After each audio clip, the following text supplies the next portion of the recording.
Welcome everybody. Really nice that you can be here. This is the final event of the Make It project, a quite exciting moment for all of us who've been involved in the project.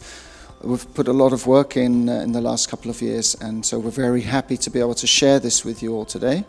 And I hope that we're going to get some interesting discussions going and try to share with you what we found out, but also to get your reflections on our findings. This is the schedule. So we've had our poster networking and we're now at the welcome. We're on time. Then the main part of the afternoon is going to be filled with 2 panel discussions, and we're very happy to have a number of highly esteemed panelists to join us and to share with us their viewpoints. The first one on the topic of how disruptive is the maker movement and about its impact. And then the second one looking more at connecting makers with what we call the unusual suspects. So not just other makers or people who easily connect to maker spaces and making activities, but also other people who perhaps don't feel quite so easily attracted, whilst in fact they could really benefit from it and the makers could benefit from their participation. If there are any questions, otherwise I'll kick straight on. I thought maybe what would be nice is to give you a bit of an overview of the project for the people who are not really followed it in detail, and give some first hints of the kind of results that you'll find in the poster discussions during the break, and that will no doubt come to light during the panel discussions. So it's a relatively short project for Horizon. What's normal, like 2 years, and we're finishing now. These are the partner organizations who've taken part, 9 spread across Europe. And we've also got our Make It Advisory Board, which we're very happy to have benefited from a lot of input and analysis from these people that you can see here.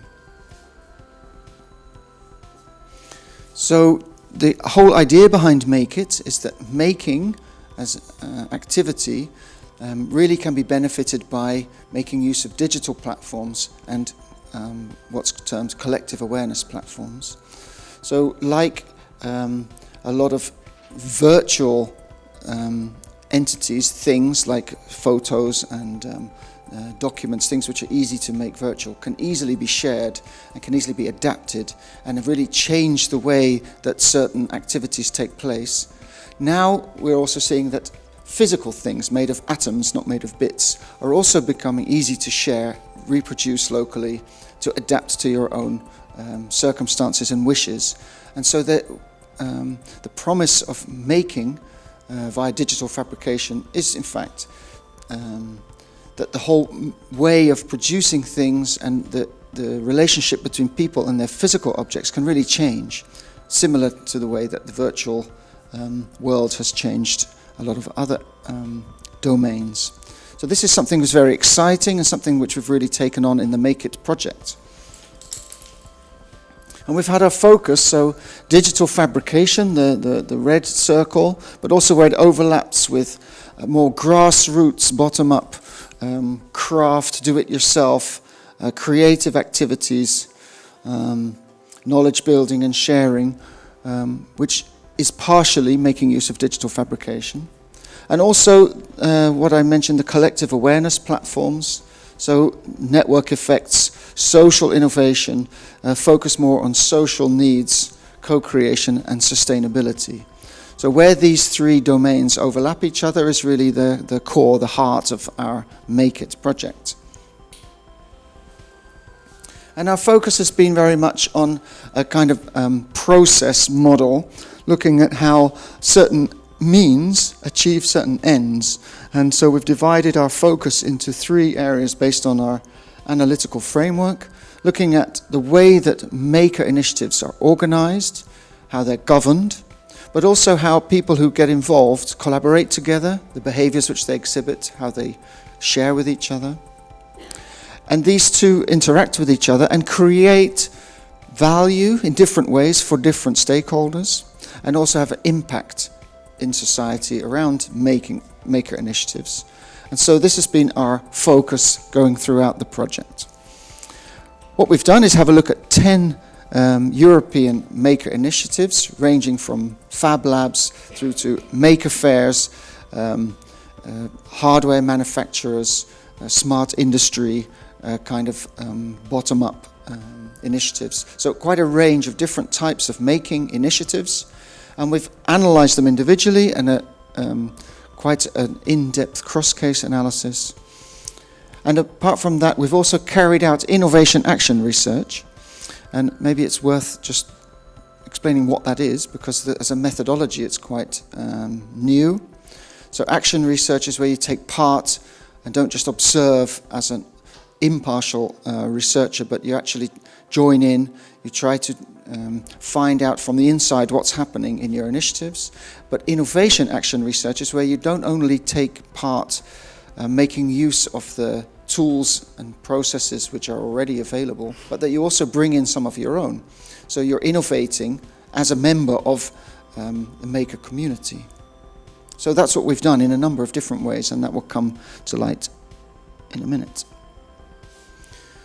Also, it's interesting to stand back a bit and look at the wider aspect of the maker movement. So, will the maker movement succeed where the arts and crafts movement failed? And this question actually stems from Yevgeny Morozov's article in the New Yorker about how the arts and crafts movement failed to really take back control by the grassroots in the end of the 19th century, when workers actually were able to get on a small scale, get to weave and get to make pots and stuff using, at that time, highly modern technologies. And that the arts and crafts movement actually started as a way of breaking free of factory owners and allowing the ordinary people to govern their own making activities. And it failed. And why did it fail? Because the grassroots weren't able to really kind of scale up their own making activities.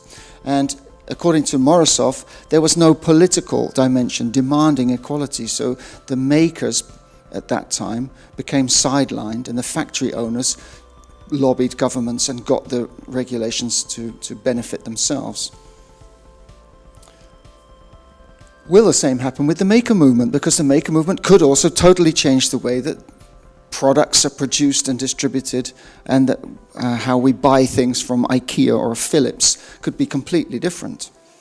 With its basis of sharing, a rejection of certain what's termed neoliberal capitalist principles which really govern our production and industry.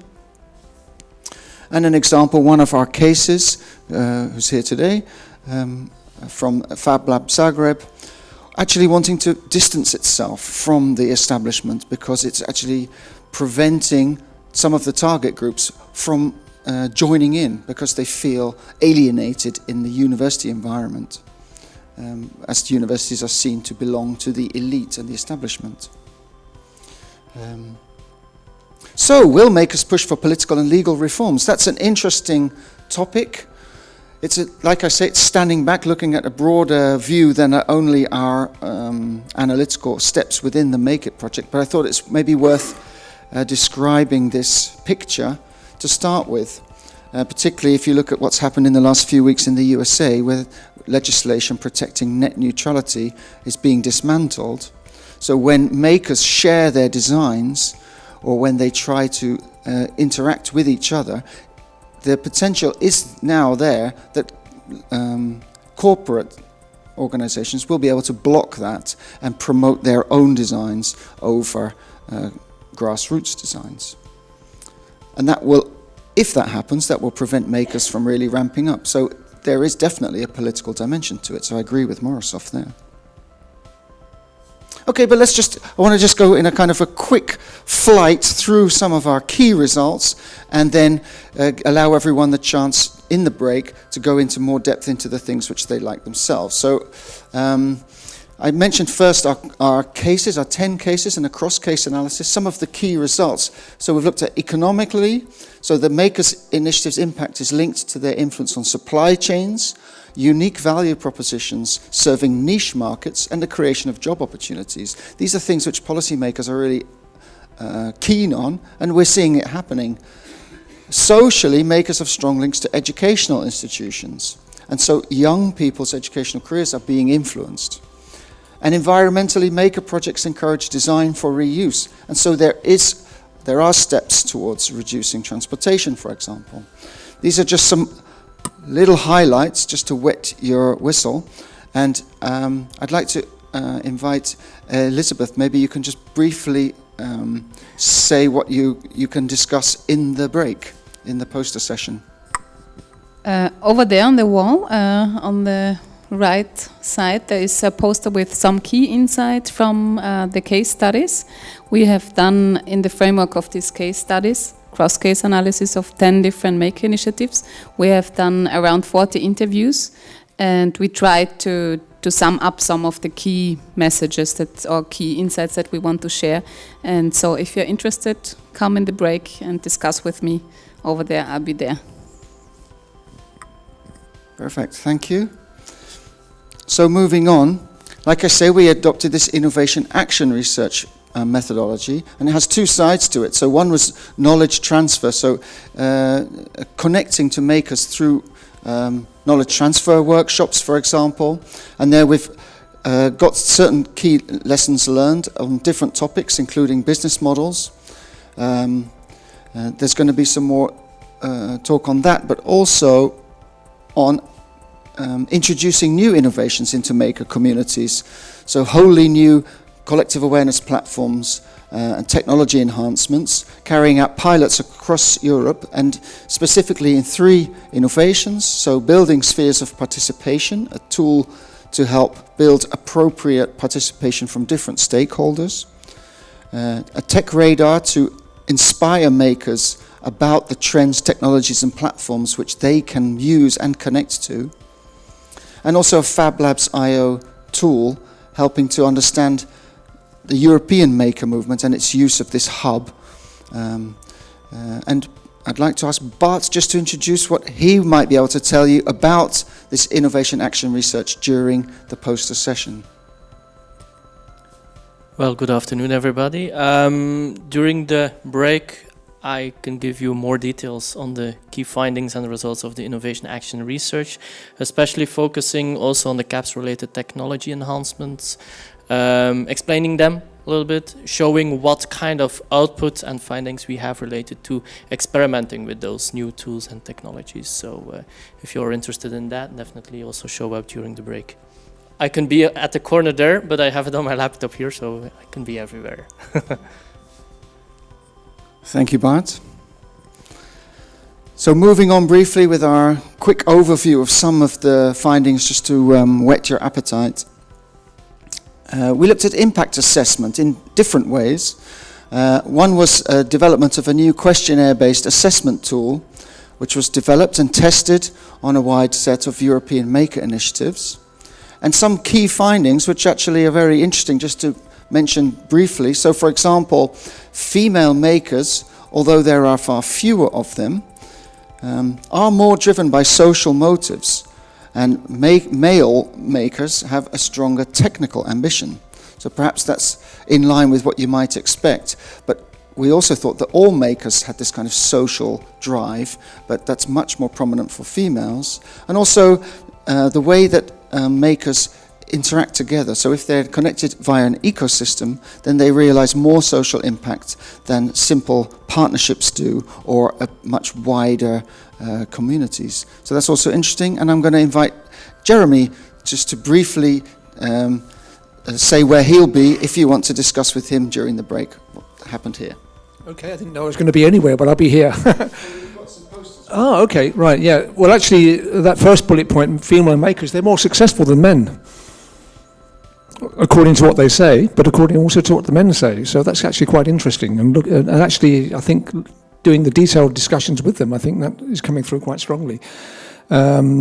And I can go into more details about that, why that should be. There's maybe lots of reasons for that, and what the other results of this analysis have been. Okay, so that's a possibility if you're interested in that. But also what sort of impacts are being achieved, and what are the ambitions of makers, who they are, These are the sorts of things we've been looking at, together with the case studies which Elizabeth has been talking about.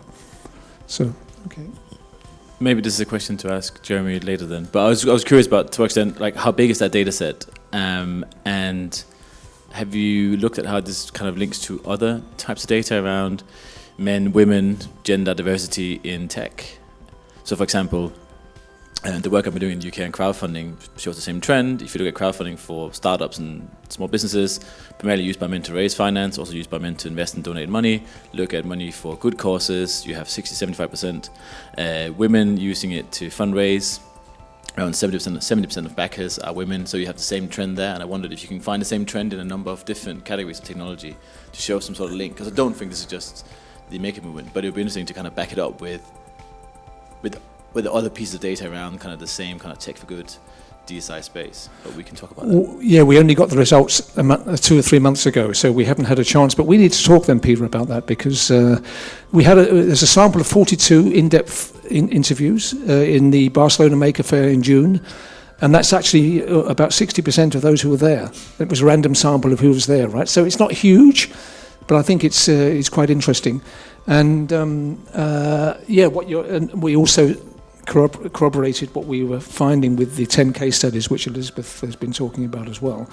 And the areas of overlap, they seem to be pointing in the same sort of direction. I mean, I've got lots of theories of why this should be, but I haven't had a chance. Let's look at other work and maybe... Yeah, because of course while that's a very positive story around diversity, the negative story is of course that the established sectors for tech, like startup investment, is so dominated by men that it's really hard for women to start a business or use those platforms, whereas this is a kind of a relatively new sector that's more open, and therefore it's easier for them to use it. Yeah. So it's also kind of it's a critique of the existing system and how it's kind of currently set up and the dynamics within those systems. But anyway, that's a much bigger debate for us to have at your site.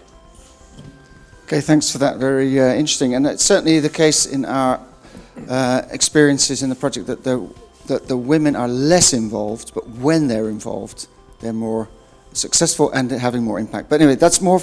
Jeremy's posters are there at the back, and more on that in the break.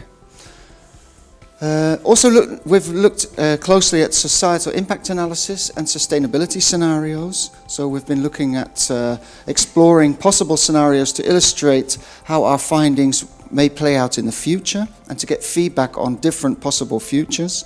One of the scenarios is when making activities are embedded in public institutions, so think of libraries, schools and so forth. A second scenario is a post-market commons-based peer-to-peer fabrication paradigm. So corporations are shoved to one side and there's much more sharing paradigm for making all sorts of objects. And the third one is actually the opposite of that, where corporate R&D kind of takes over makers and they're absorbed into existing companies. And we certainly see now already a lot of established companies making use of digital fabrication technologies without engaging grassroots maker initiatives. So perhaps in different ways, each of these scenarios is already playing out, but it's very interesting to think through how that's going to go in the future. Let's see, did I have? Second sort of overarching activity on this was looking at scientific reporting and how our findings relate to the more fundamental theoretical discussions on these topics. So looking at organization and governance, peer and collaborative behaviors, value creation and impact, and with an added focus also on gender equality. So on these two overarching themes, I'm going to ask Martha to give us a quick summary and tell us where she'll be standing in the break. Hi everyone, I'll be standing right at the left, and unfortunately I didn't bring a poster of the 3 scenarios, but if you have the time you can read them in the booklet and ask me anything or discuss anything you want to. I brought the results we found for each of the pillars. So on the one poster we discuss how maker initiatives try to grow or employ different strategies of growth. The second one looks at the clash between having a community and wanting to grow and how that can relate. And the third one looks at the impact which might not always be desired. Okay, thanks very much for that, Martha.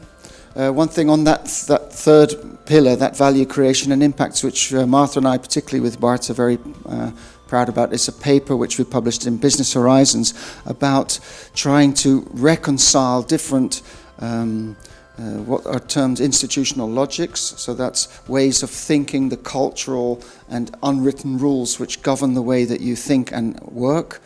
And with makers, there are different competing logics which they have to deal with.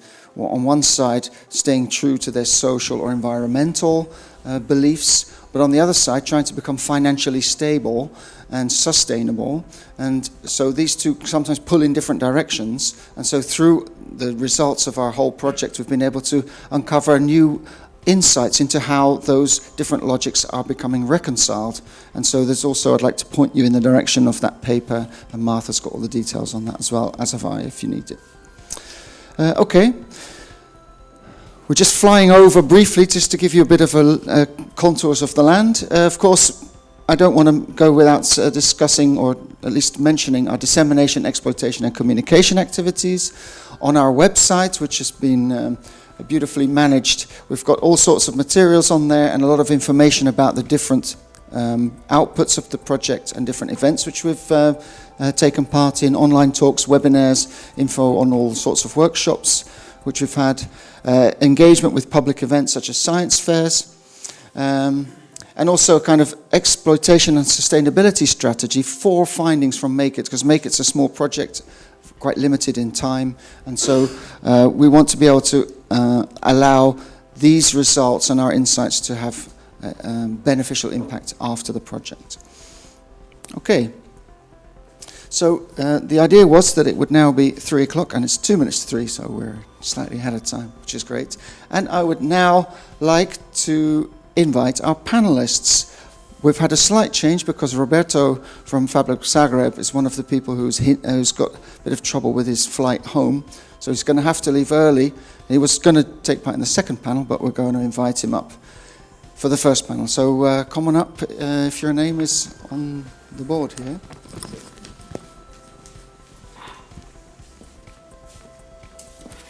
And take one of the comfy chairs, I would say.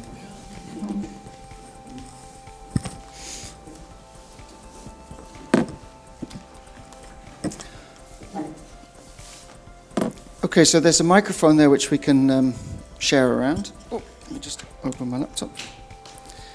And we've got 45 minutes, and I'd like to spend at least half of that in a discussion with people in the floor. So what we're going to try and do is then spend maybe, I suppose, 5 minutes each giving your answers. But I've got one or two questions for you, so just open my laptop. So just checking if we've got... No. Okay. Just waiting for it to open up. So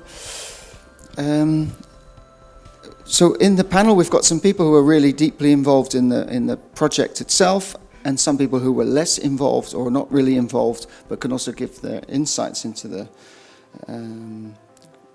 thing. So perhaps Marco and Daniel, I'd like to introduce you first and let you speak and ask you the question, which example can you name which makes you believe that the maker movement or grassroots making as an activity is or will have important impact? So we could think economically, socially, or environmentally, but an example which you're aware of showing the promise in impact of making.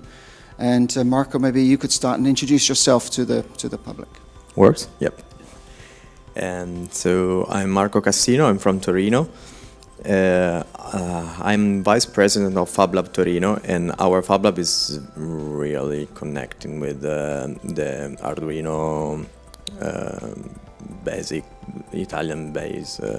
So we have a lot of very interesting users in our Fablabs. So that's help us to manage different kind of projects. since there's a lot of project based on just on electronics that is not so it's something deeper than put from bits to atoms, because it's behind it. So well, since the Fablabs comes to Italy, because Fablabs Torino is the first one, changed a lot of things.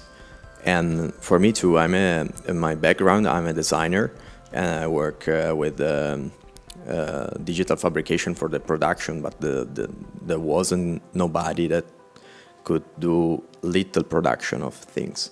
So before there was the arts and crafts that can make you one piece of something, and then the industry that can make thousands of pieces, and in between there was nobody. And now we are, the makers. And in Torino works very well because we have a very big, huge network of industries, because we have a lot of automotive that now is not so automotive, but we have a lot of industry around us. And they, at the beginning, they are look at us like, well, you are crazy because you are losing time, because you spend a lot of time to learn, and they feel like we lose the direction or the focus, because they think that we are doing just for doing, and was not for doing, it was for be part of it, be a part of the technology that it's around us. So, and the truth is that at the beginning, when you start this kind of way, you lose something. You lose the reasons. You see why I stay here till 4 a.m. in the morning, milling a PCB for what? There's something better to do maybe, but at the end it works, because we have a lot of people that ask us to work now.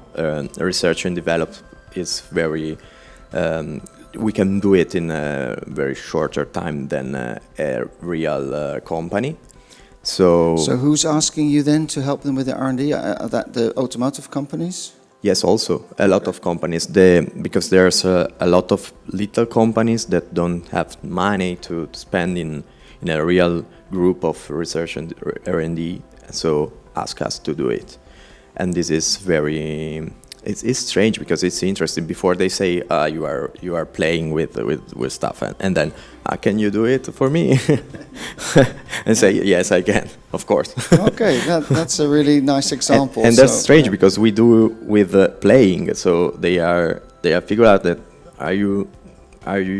it's funny for you work. I don't like Monday. No, but I like Monday. I don't have Monday. I work also on the weekend. So for me, it's the same. So this is strange, but it's something that just with makers and Fab Labs could be. So you work in the weekend or you play during the week, one or the other? Yes, both. It depends. Okay, but thanks very much for that, Marco. Now I'm going to ask Daniel Charney to introduce himself, and you can use this microphone and give your example of impact. Okay, hello, and I'm Daniel Charney. I'm, I guess, designer, educator, something. Involved in a lot of starts of projects. I'm director of a creative consultancy called From Now On, and we also started something called Fixperts, which has grown into a learning program. I'm also working closely from Kingston University as a research professor there, but it's practice-based. And connecting all these things is my interest in the role of making in our future lives, and that brought me to use methods like curating to think about this. And during 2010, I was working on a project called The Power of Making, which was an exhibition at the V&A Museum. And the attempt there was to kind of bring together different communities of practice that making is at the center of their work.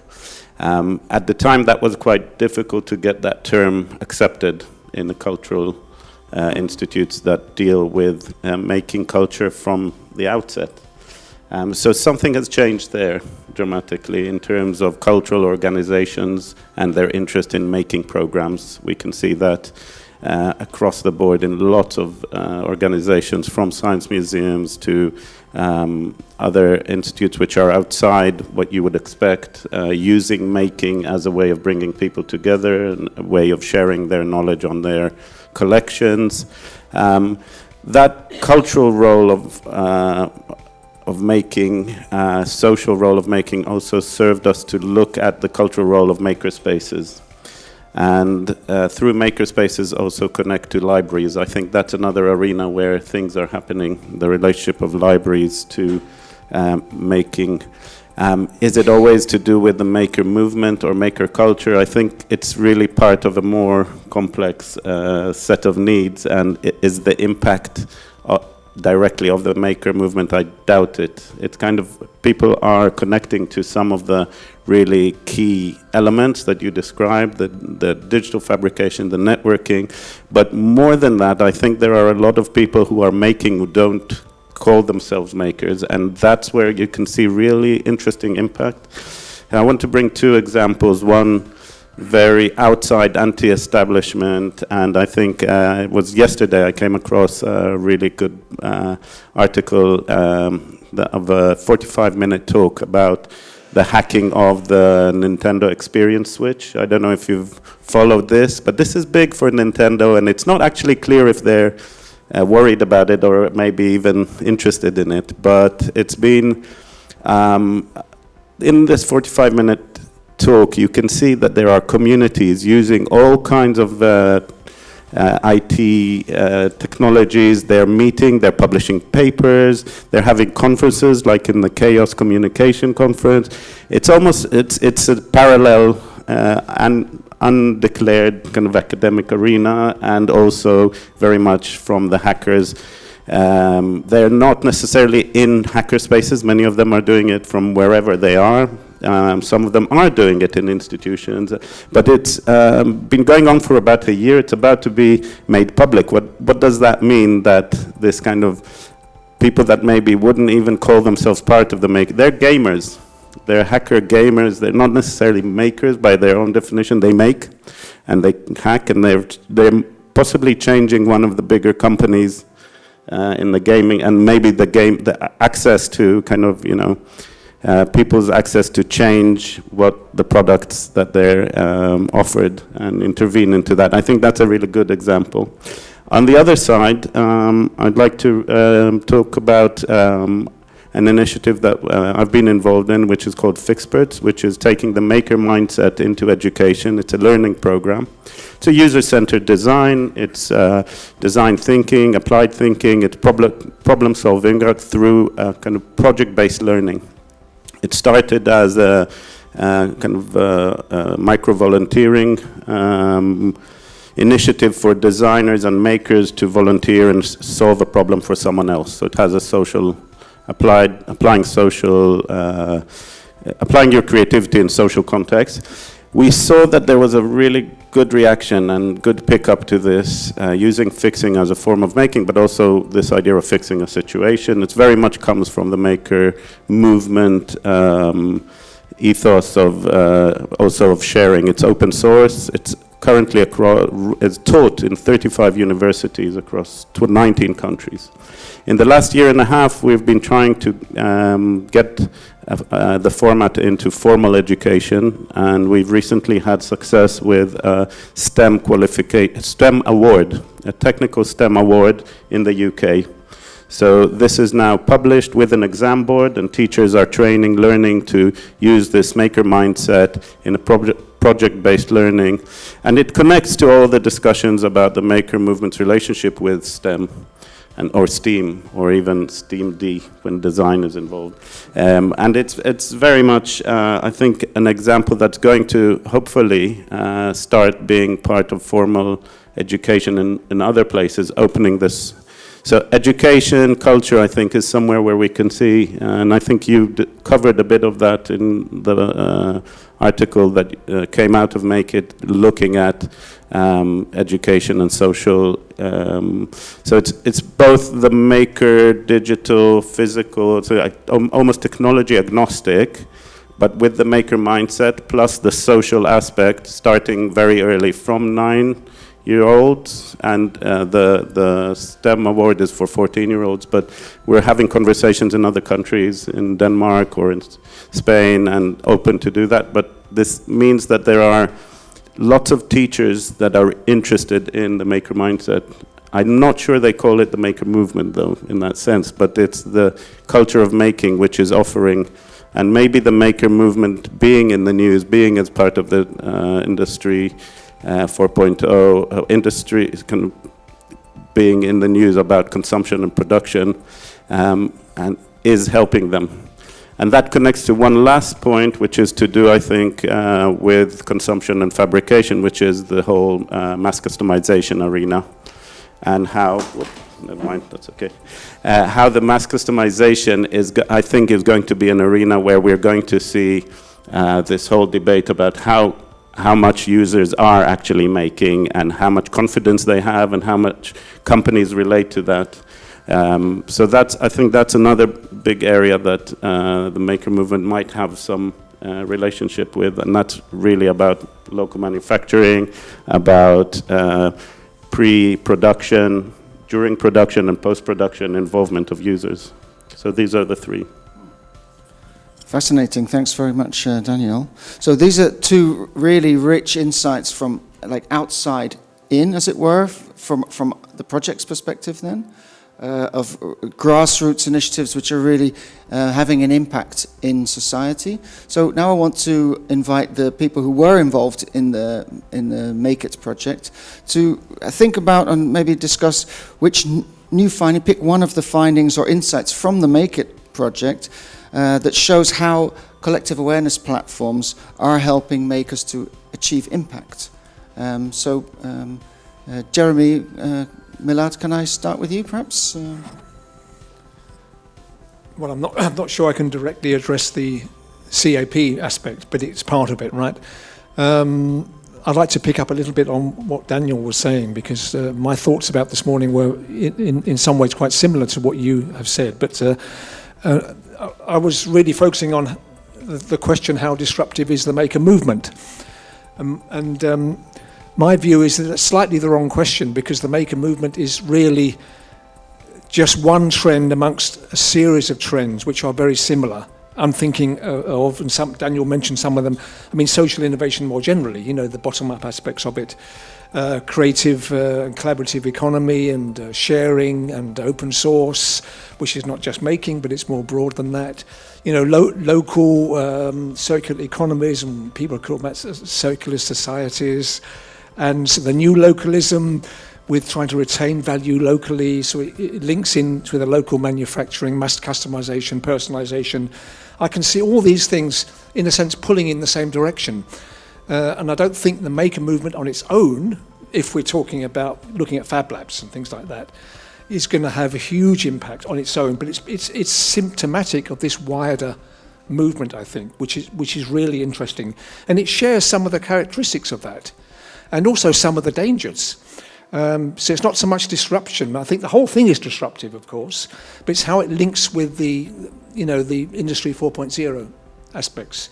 Sort of additive manufacturing, distributed manufacturing, which is more of the top-down industry approach, and how those two meet together. That's going to be interesting. Because if we take the analogy, for example, of the sharing economy, and you take some of the first two examples of that, is Airbnb and what's it called, the car sharing thing, Uber, right? How they, I'm being a bit pejorative here, but been disrupted, have been coerced into sort of really ultra commercial, hard-nosed, neoliberal, if you want to use that word, which are in a sense destroying centres of cities, like we've heard in Barcelona. That has been a problem there. putting people on 0 hours contracts, so people don't have fixed reference points in their lives, the drivers, they never know when they're going to get their next drive, as it were. Is the maker movement and all those things going to go the same way or not? I mean, there's a danger there. But is there a result or a finding from the project which makes you... Yeah. So can you maybe say something about which finding would you want to highlight which really relates to the impact of making? Well, I think the impact is that for me, is that it's when I talk to makers at the Barcelona Fair, for example, but many other places as well, and reading some of the case studies and also knowing the DTI case study quite well. I mean, people are there not because they want to become makers, but it's part of they want to reconnect with getting their hands dirty, if you like, and they may be into gardening, do-it-yourself, repairing, tinkering. It's part of a broader movement, in a sense, if you like, and that's come through quite strongly from what I've been, doing on the project, I think, and I think other people have probably seen that as well. Okay, thanks. So I see the thing as being much more of where's it going to go next? Is it going to be overtaken, usurped by big money? And just absorbed in Industry 4.0, and we'll all become algorithms. What do you think? Well, I don't know. I think, and I think I like to think of in a sociological sense, the difference between agency and structure. Right? We're talking a lot about agency, how to get people involved. And that's great, but the structural issues, the politics and the regulation, those are really critical. And you mentioned the net neutrality thing. That is really a big step backwards if that happens. We don't know how it's going to work out yet, but so there are dangers there. So, okay, anyway. Thanks for that, Jeremy. And now pass on to Massimo. Maybe you can also highlight one of the findings or one of the things an insight which you gained within the Maker project, which has relevance for its impact. Well, here again, finding was one finding among the many that we had now is a bit difficult. But there is one thing that I think is very important, and I think proved all along the 2 years of Make It that is really good, is what we call, the 3 pillars of Make It. The idea how the governance of maker initiatives, generate collaborative behaviors, how this behavior also influence on the governance, how these two create some impact. It seems very simple when you say in this way, but actually it's quite complex, and it's the main perspective we adopted in this project. And it's very important because most of the times, as maker, also as designers, my background is industrial design, so I studied how to make industrial goods. And you always have this idea that your perspective is doing a project, developing a project, then it's transformed into an artifact, digital, physical, or a mix, and then it's over. It's fine, it's perfect. Then there are other issues about the project, the whole supply chain, but also organization, that is not something that you really have to take care. But as a maker now, you really have to start taking care, and also independent designers start taking care about this. And also, for example, is that one of the main things we have been doing in Fablab Barcelona, which is the first Fablab in European Union. We already are 11 years old. And it's not really like just a place where you go and use the machines, but also where we work a lot in connecting labs with platforms, with educational activities, and not just in Spanish level, European level, but at global level. It's this idea of how you put people together, they connect, they are connected, they discuss, and then we have this collaboration, and we try to govern this collaboration or these conflicts for collaboration, and what is the impact. Also when you go to a policymakers or a company, you say, yeah, this is how important, but impact, it's quite important in this case, because it's a bit different than say, okay, this is the new movement, this is the cool thing now, but really what we can achieve. So I think that really just, instead of one finding or two findings, is the idea that what we did in these 2 years is really adopt this perspective and use it for studying several aspects of maker initiatives, online platform. I think it's something that's really good also for the future years to keep using that perspective in order to understand really not just making things, but also everything around making things, and something that enable people to make things. Okay, yeah, no, that's very interesting to hear then. Not so much a finding, but more the analytical framework itself, even as a tool, can also really influence your thinking. So that's very interesting. Thanks for that. So Roberto Vodovic, it's from Fablab Zagreb. Yeah. Unfortunately, you were going to join in the other panel, but it doesn't matter. Maybe you can also think of some finding or insight which you gathered from the project and how that's influenced you in Zagreb. Yeah. So for us, being part of this project was enormous experience, and to find one, I will emphasize awareness of social impact. So it's also related to some missions we shaped during those 2 years, which are related to education, local communities, and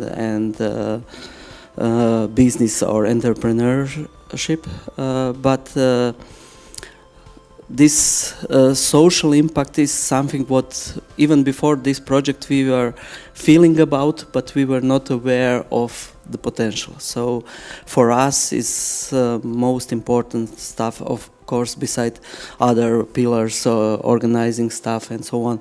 As a result of direct result of this project, in the last year we have some 90 workshops during the year in schools, in public libraries, in local communities. So mainly we gain experience from partners on this project. I have to emphasize we are first and for the moment only Fablab.io listed Fablab in Croatia. So comparing to Italy, France, it's completely different.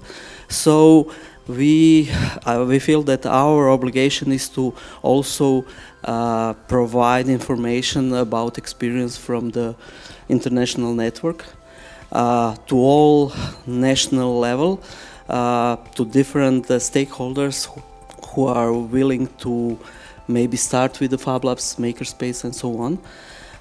So we are trying to achieve this, and for us, it's whole project is very important, but I think social impact is most important. Okay, that's really great to hear. Thanks, Roberto, for that.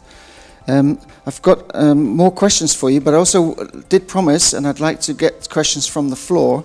So, and we're kind of halfway through our time here, so I think it's nice to go into the discussion part with the public. So I'm going to pass one microphone to the public, if anyone has a question, and then whoever feels that they've got something to contribute. You have a question, even? Well, you can start, yeah. And also, please make it known if you've got a question, so go ahead. When reading this title, I was thinking who benefits from the maker movement being seen as disruptive? Okay.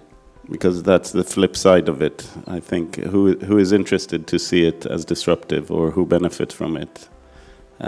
Because that kind of opens up a different question about how it's being used. I mean, some of the criticism towards it. If it is a movement or not, but also has it's also a positive side of it. How has it been useful and for who? Okay, so how is making being useful and for whom, and who benefits from the idea that disruption is a goal? Anyone got an opinion on that?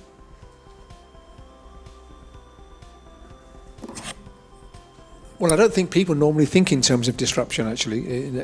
Every day, you know, it may be a startup does, I want to disrupt the whole financial sector with my fintech app or something like that. But, and, you know, maybe Arduino did, and it's just, isn't it the anniversary of Raspberry Pi at the moment or something like that? Anyway, something strange is happening with the Raspberry Pi. So I think they probably started out being disruptive, but ordinary makers who go to Fab Labs, I don't think they are. I think they're interested in it, and they want to do things, and they maybe get a bit of education, have a social community contact. They don't think in terms of disruption. They don't really know what it means. I think it's the wrong word for them. But is it more a kind of activist position of disrupting the neoliberal vision, or is it more a business term that Harvard probably started 20 years ago as disruptive innovation as a method? I think that's the minority, actually. I think most people involved in this they're just trying to meet local needs. And develop community relationships and do something valuable for their community, their locality, and the problems they see locally. And then they will say, well, this could be quite disruptive, especially if we can actually get the politicians and or even people to sponsor us or do all sorts of things. And I don't think that's the driver for most of it. But I think it's probably the driver for some people, of course, right? Because especially if they want to make money out of it, for example. I think one of the interesting things as well is, which comes out of the project, is that makers, as they mature, are becoming connected to different stakeholders, and so some of the other stakeholders are more business oriented. And only this week there was a big letter from one of the largest investment organizations about their activism, and that they feel as financial investors they also have something to say about the social and environmental performance of companies, and they're going to start to demand from governance bodies of companies that they also really look into social and environmental impact as well as financial. So in some ways, I think you mentioned, and Jeremy, you too, that there are a number of trends working together where makers is one and they all influence each other. And so now maybe an influence is going via financial investment companies, which is going to change society for the good. Who knows? Anyway, are there any other questions which we can... Yep.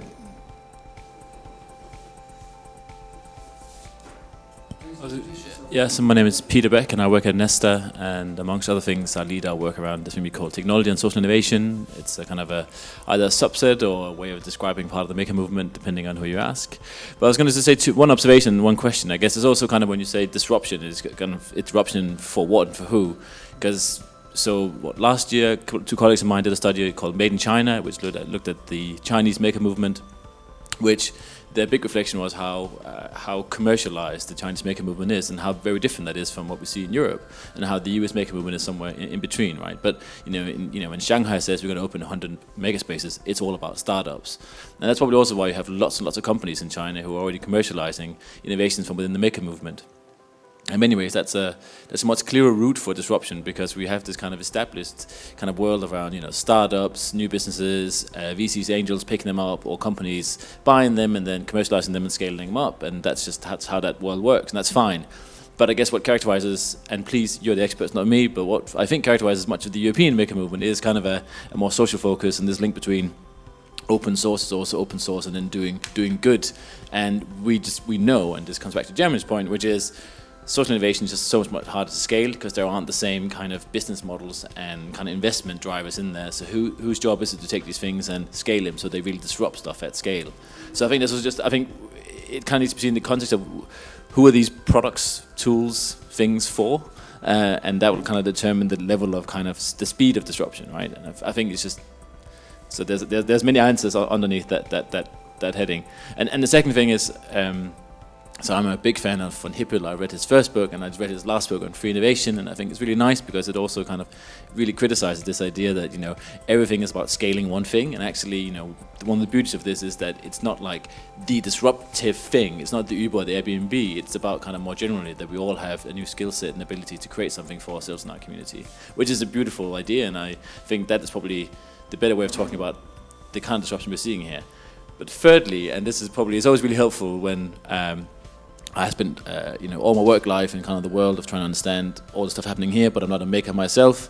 And then I go home and I live my life and I try to reflect on what's happening in this kind of hype word, buzzword, DSI world I spend a lot of time in, and then my real life at home. And I just bought a house, I just did it up, and I just had a little girl. And when you do that, you think about, so I'm doing a house, what can I do that connects the maker movement to, building stuff? I have absolutely no idea. I have no idea how to connect with the maker movement to create any of the items in my house, from planks to plugs to kitchens to whatever, which is a bit upsetting. And then you start thinking, I had little girls, I'm thinking about schools, I'm thinking about, okay, so what's being taught these days? What's being taught in schools around me? There is absolutely none of this in any of the curriculums in the schools that I look at. I know there are a couple of maker spaces around me, but I don't really know how they work with kids. It seems that they primarily work with people who are designers who then use them to design stuff. So I think there's kind of, I'm going to talk about unusual suspects later on, but this is one of the big issues, I think, that it's really disruptive for the people who already know how to design, and it's disrupting that practice, and there are people who are going out of the job, but for someone like me, if I didn't have my job at Nesta, I wouldn't have a clue about what we're talking about today. And I think that is the biggest problem when it comes to the disruption, right? Which is, what does it mean for the man, woman, child in the street? So that was a question. Well, adding also on top of the previous comments is if we benefit as makers from this being disruptive.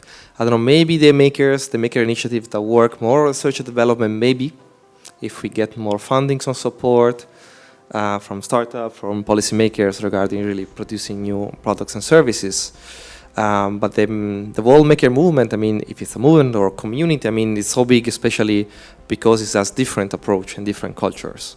Not just geographically, but also in terms of principles. So you have maybe the makers that want to have a startup, the one that want to work on peer production and open source, the one that really just want to work in education. That's also how we are such a big movement. Otherwise, I mean, only one flavor of maker will be really very small.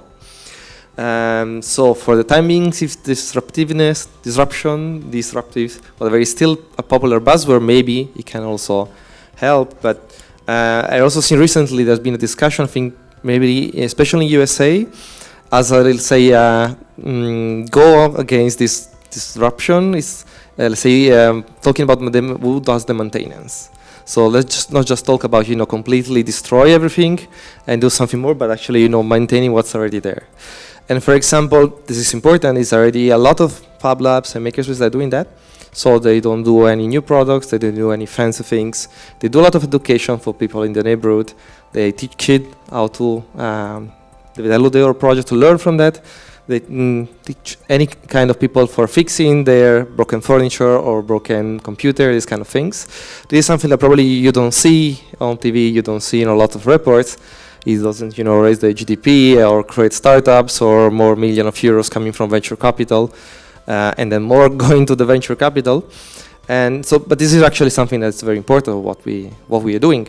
It's actually probably also one of the main reasons why the Fab Lab network started was, to democratize the technology, not to develop more technology in all the places, but to democratize it. So make people able to understand what's happening, and have a role in that and bring in everywhere.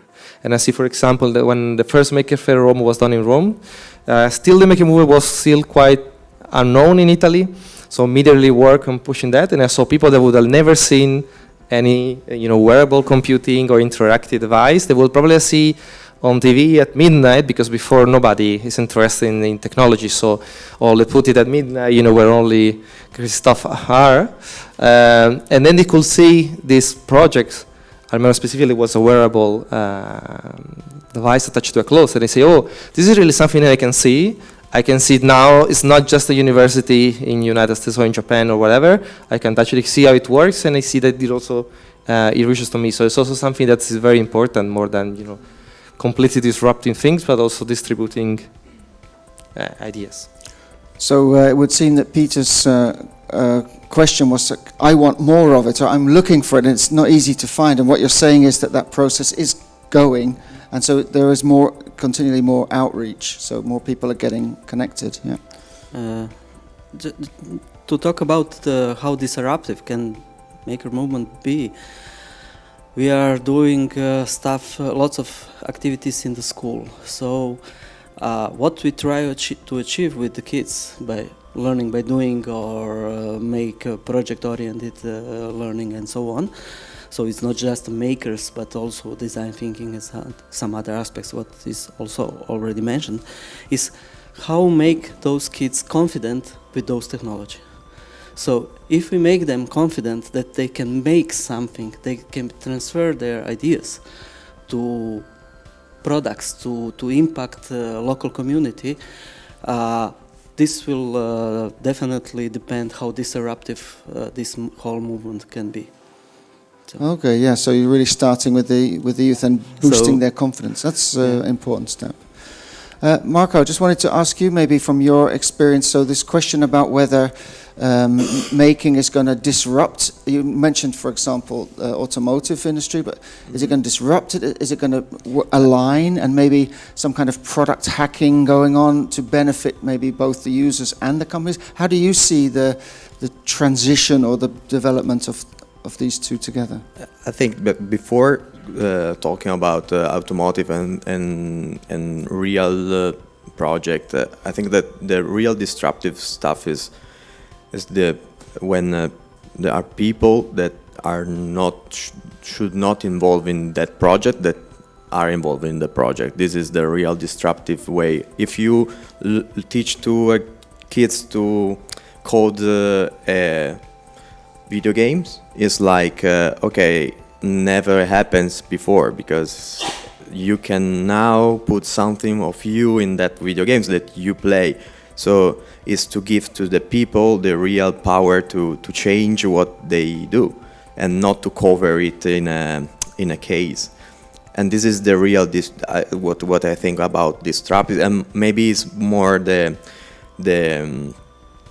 open source movement that is part of makers that made it possible, make it possible. But it's more than okay. The project is that one, and nobody make a team to work on it, as it's the people that grows around it and learn about it and improve it. So this is really interesting, and happens also in that makerspace of Fablabs, where you find people that are from very different backgrounds. I mean, from psychologists to engineers, or to there's not a team of engineers that have to make something that it's for a company that is a very, and we make a meeting. No, you take a beer and talk about what's wrong and how we can put more funny on it and make it a better experience on use it. So this is the real, and it's not a bad word, disruptive. It could be something new. You have to broke something to do something new. So. And in the real world that happens, that's why the automotive say you do it and you are happy. So what's wrong? Because I'm happy because I know how it works now. Okay, but so there are different people with different backgrounds, but one of the findings from our project, for example, is that there's very little legal knowledge within maker initiatives. So when you're maybe interacting with an automotive company as a maker, maybe you're at a disadvantage if you're feeling like you're maybe going to get sued for not following copyright law or some kind of IPR conflict. So are there difficulties with these alignment of makers with companies which you're experiencing? Yes, maybe it's the biggest problem between this kind of two reality, because you always works on open source way, and they always works in a top secret way. But if you have to work with you, they use some open source tips. So they have to be open source, and I have some companies that told me, oh no, we cannot, we have to put on our website, and then after years, it's not something that happens in 2 weeks, but after years they put on online on an open source way, because they learn that it's better for them. Okay, so they're learning that by joining in the maker kind of mindset, that they're benefiting more. Okay. Yeah. Sorry, John? I mean, in Shenzhen, they talk about the Shanzai culture of openness, but it's a very different openness, because the agenda there is there's no time to protect, and things are moving, and they close down at the last bit, just the bit just before, for a bit, they gain a bit of time on the last 5%. It's a very different agenda of openness, but it's a model that's working for innovation. People describe it as a much faster. The turnaround of prototyping is unbelievable there. Mm-hmm. So is that a maker movement behavior? It's a completely commercial and as such very enriching mutually for everyone involved. You know, it's almost like it's kind of something that I think in the UK, when that looking at maker culture in China, there's something that was looked at to understand how to learn from it as well, not just to. So, but that's more the kind of digital environment, and in terms of maker culture, it's a very different motivation that you are describing. But the thing that's interesting is that these partnerships, as you were saying, this maturity that's happening, it's very early days, But it is these partnerships and the knowledge of how to do them which is useful. You're talking about legal knowledge, that's one of it, one of the aspects. But we know that partnerships of all kinds of organizations is one thing that is helping people survive in maker businesses or maker communities. Partnerships with organizations. A lot of times it's partnerships with the developers, real estate. One of the biggest issues for all the maker spaces is the ownership of the space and and the agreement with that space. So those partnerships with organizations like Fixbits is now, or FixEd, which runs Fixbits, has now partnered with a bank called Barclays because they've changed their branches into Eagle Labs, which are maker spaces, because they're rethinking the use of their digital culture and their branches, and they've invited us to deliver teacher training in bank branches. And this is a partnership we couldn't have kind of thought of, imagined before. So these partnerships, I think, is one of and being kind of people that know Barclays in the UK, that's a household name, that's one way they get in. Suddenly they hear about, so I think there are new ways in which people are bumping into making or maker culture or making movement or makers, which is the most important thing, because this crossover, and this is why I think the research is so interesting, is to see who talks to who and in what platform. And that's why, when you talk to someone about the Make It CAPS research and you tell them, yes, there's a mapping of the different environments in which people talk or where they don't talk.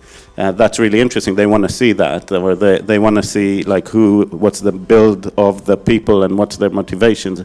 So there's information here which I think will be really useful to all kinds of potential partners. Can I just add to that, if we've got 2 minutes, because what you're saying is what we found in our survey. We didn't call them partnerships, we called them ecosystems, because we said, we defined a maker initiative, which was part of an ecosystem composed of different but complementary actors. So banks, NGOs, they could be local governments, they could be, sort of fully commercial companies, which were in another sector. Working together, they had the biggest impact, according to what they were saying, precisely because they were adding value and receiving value from other initiatives in that ecosystem, right? So, and that's actually linking, I think, precisely with what you were saying, and that's much more impactful than we found networks of say Fablabs, although they're also successful, who are just learning together, but they're basically the same type of organisation. That's also important, but when you start working with different types of actors, that seems to be, from what the evidence I've seen, to give the biggest sorts of impacts, both socially and economically, even environmentally to some extent, which I think is interesting. Yeah, that's a good point. And of course, in the break, Bart will be in the corner there talking about one of the innovation action research topics, which was building spheres of participation to indeed connect together different types of stakeholders to benefit maker initiatives. Okay, so is there one more burning question before? We've just got 2 minutes before the break. So Peter, you again? Yeah. Let me just pass you a microphone. We're going to have a quick reply then, because then people can have coffee. Then I probably shouldn't ask this question. I guess there's kind of this really big thing when we talk about disruption.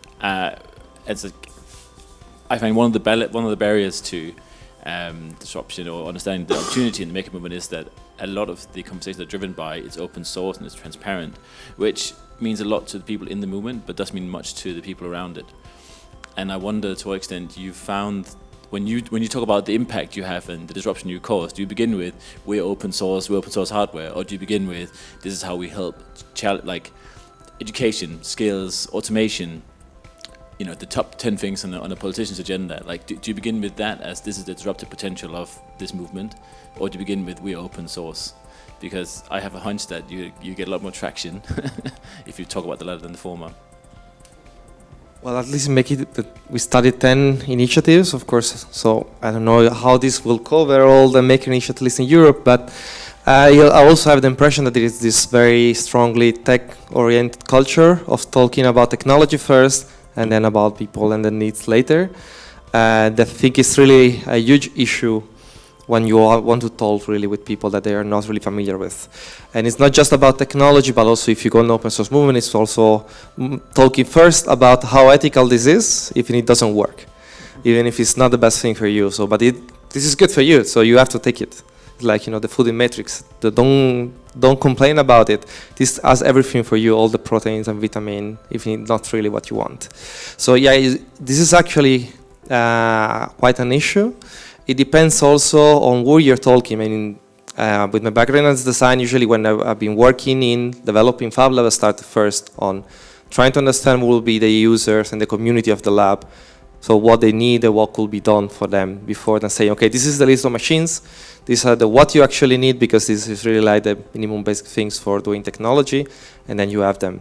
So that's something that I think is still something that should be addressed in the whole community, more as a culture than as a strategic direction. It comes before as a culture.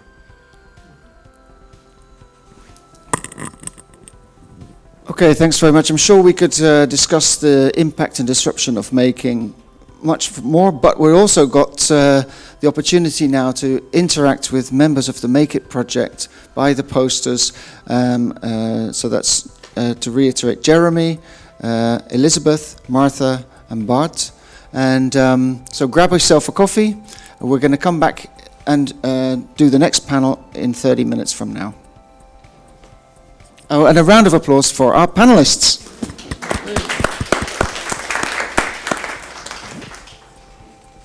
Now we're going to invite the second group of panelists to the front. And so if your name is on the screen now, please come to the front, and we're going to have another discussion this time related to the question how to connect the maker movement with the unusual suspects, so the people who are less likely to join in with making communities.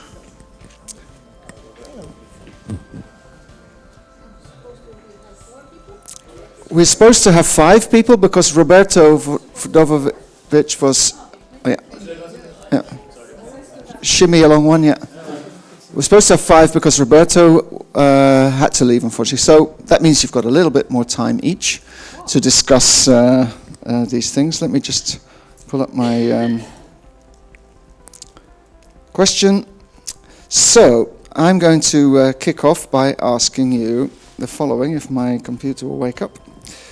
And again, we've got some people who are have been highly involved in the project. Karim and Helen, but also 2 people, Peter and Eve, who've not been involved in the project, but we'd like to ask your reflections on some of the issues. So I'd like to start off with you from outside the project, and perhaps you can explain one example where you've seen unusual suspects.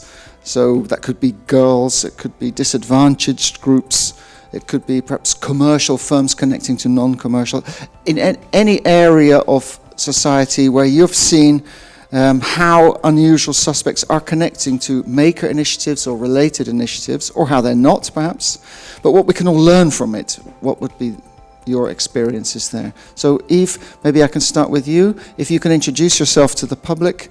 You have a very interesting situation, and I think it would be nice for us to hear your experiences. Okay, thanks. Thanks a lot for inviting me. So I'm the director of EMAL, Center for Digital Culture and Technology in Brussels, indeed in Molenbeek, the shithole or the asshole of the world, you know that. We've opened a Fab Lab in 2012. It's a bit particular because we are an art center.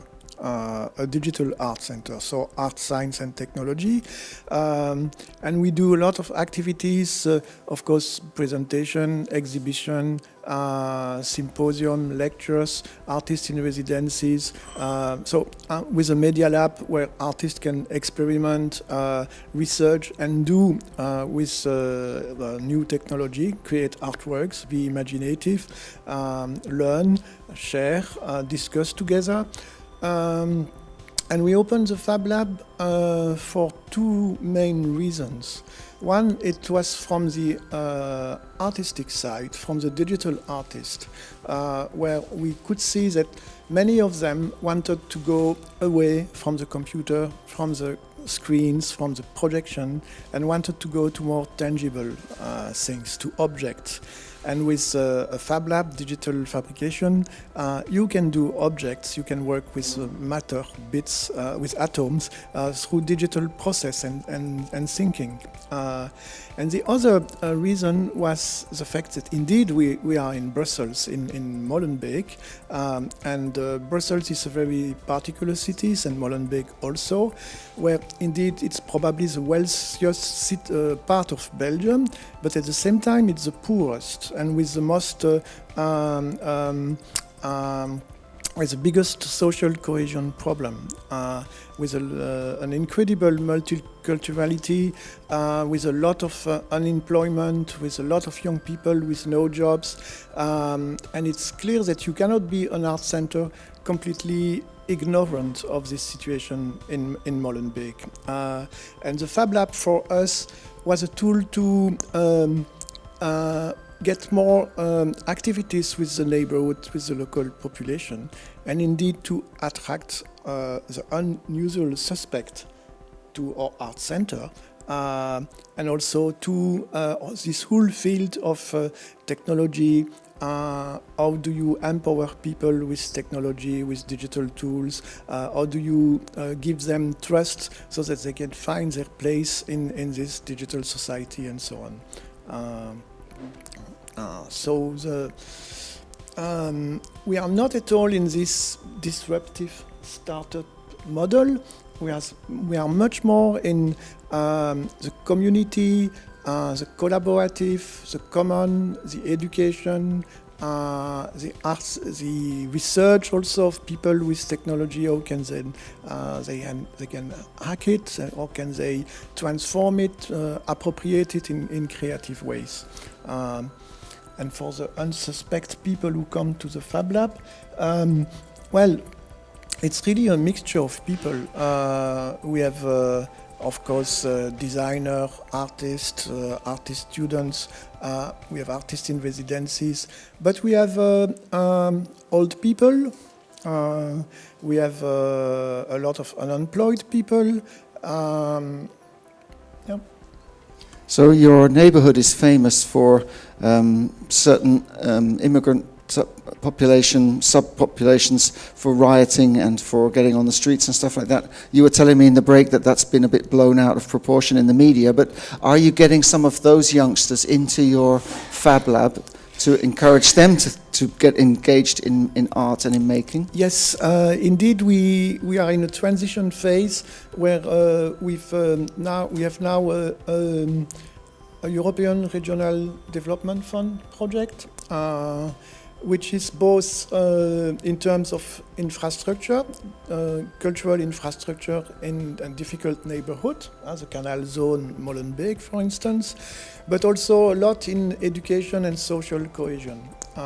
And we do this project with two partners in Molenbeek, the municipality of Molenbeek through their House of Culture and Social Cohesion, you see the name, and where they have a lot of activities for kids, teenage people, family, and another association which is called Fight Against Social Exclusion.